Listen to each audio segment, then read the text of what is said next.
Welcome. Today we're going to be looking at the accessory structures of the integumentary system, or things that complement the hair, which is exactly what an accessory is. It's something that complements things. On the notes that you were provided, you're going to see 4 sub-objectives. Please rate yourself 1 through 5 at the beginning of class, and then after we get through with the lesson, revisit the end of class and reevaluate yourself. Once again, at the beginning, you probably should be in the 1 to 2 range. By the end of class, though, we're hoping to have you in the 3 to 4 range, possibly even the 5. And then underneath the sub-objectives, you're going to also see a place to share one comment or thing you learned or a question you have related to this information. Please share one thing with me before you wrap this up and turn the notes in. The accessory structures of the integumentary system, some of them originate from the epidermis, namely the hair and the nails. They are produced by the epidermis. Skin glands, on the other hand, they're a little bit deeper.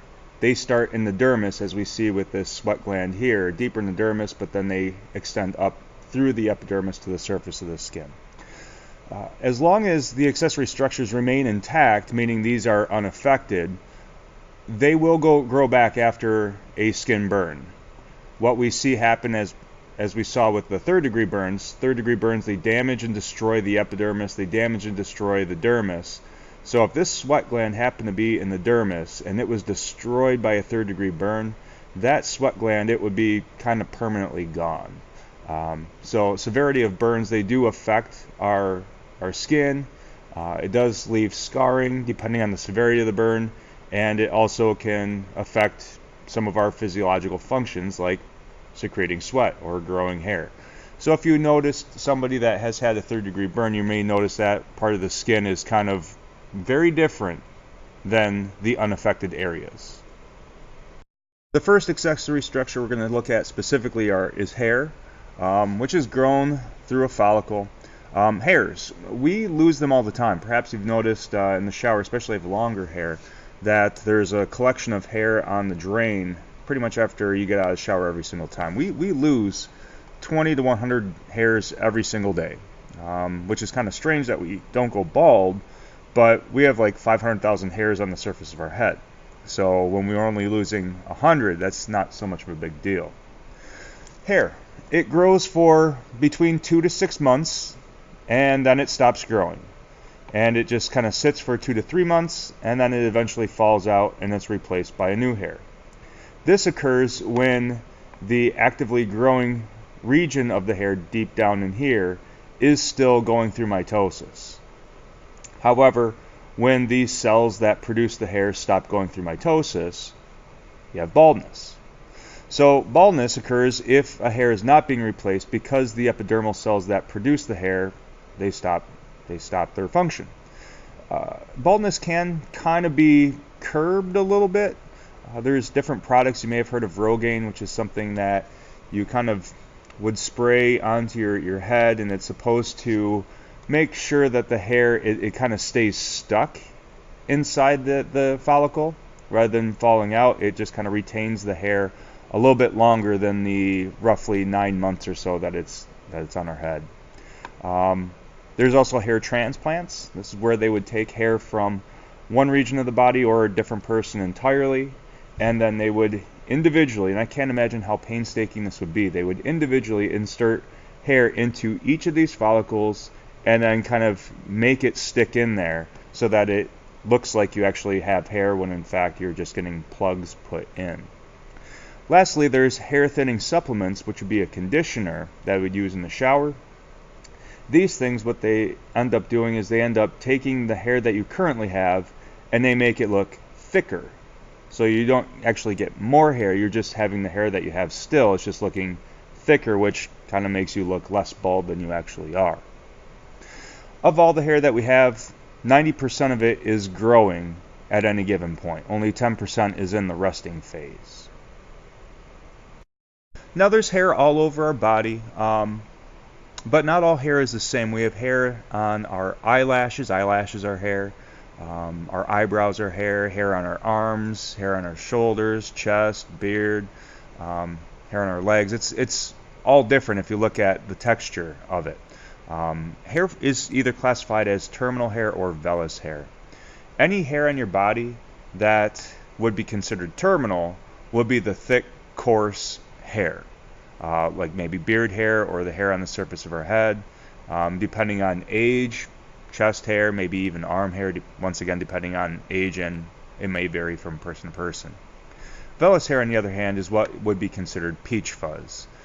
So we see that with younger people on their faces, sometimes even females, they have vellus hair on our faces.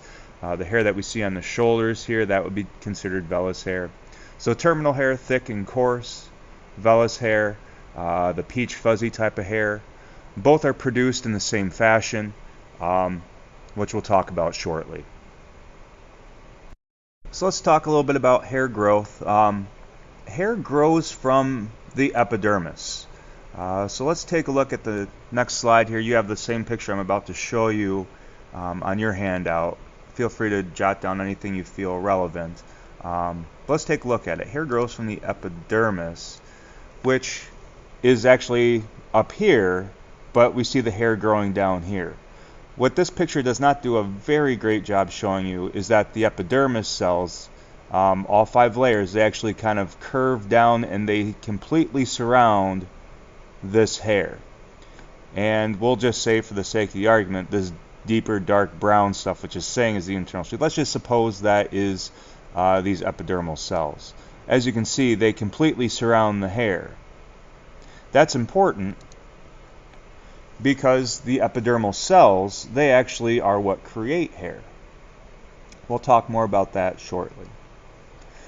The first part of the hair that we're going to talk about is the follicle, which consists of the root sheath. This extends from the surface of the skin down into the epidermis. As we can see, the follicle is this light brown. It comes all the way from up here, the surface, all the way down, and it has the root sheath, which is the brown substance I was referring to previously. It kind of all comes down and it envelopes or surrounds a hair.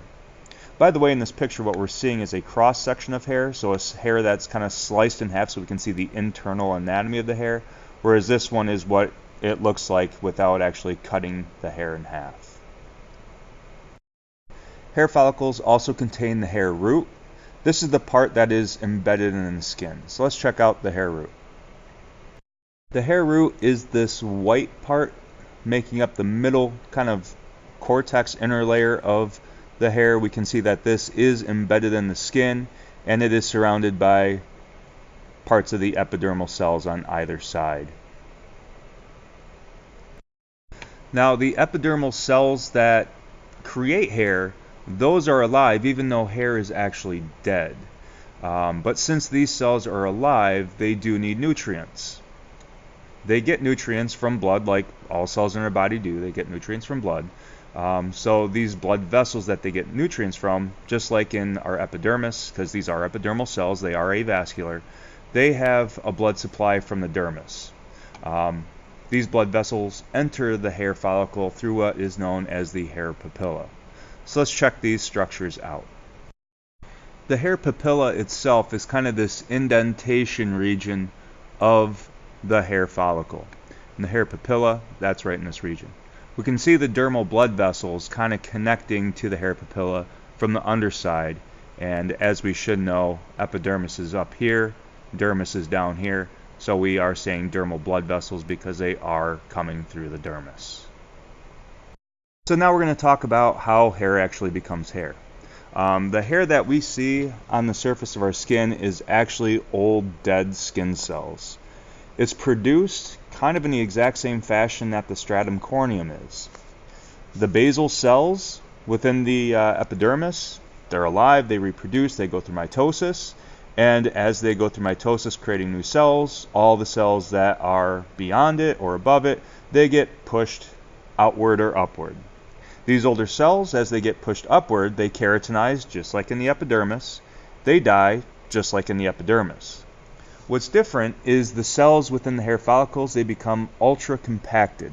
So if you've ever made a snowball, imagine taking a snowball from fluffy snow and compacting it as hard as you can, and eventually it gets very, very hard and you have a snowball that you can actually throw at somebody. So these dead cells that become ultra compacted, they form the hair shaft. So let's check that out. So once again, we have the stratum basale layer and then the stratum corneum layer up here. Imagine all these layers of cells being this way, maybe just going horizontally versus vertically up here. The stratum basale layer, it's going to produce new cells. That's going to push cells inward. Same thing over here. The stratum basale on the outside is going to produce new cells, pushing cells inward. So we have like a crunching effect coming from both sides of the hair. Same thing from the bottom, producing new cells, pushing cells upward. We're starting to get hair that's densely compacted up in this region right in here.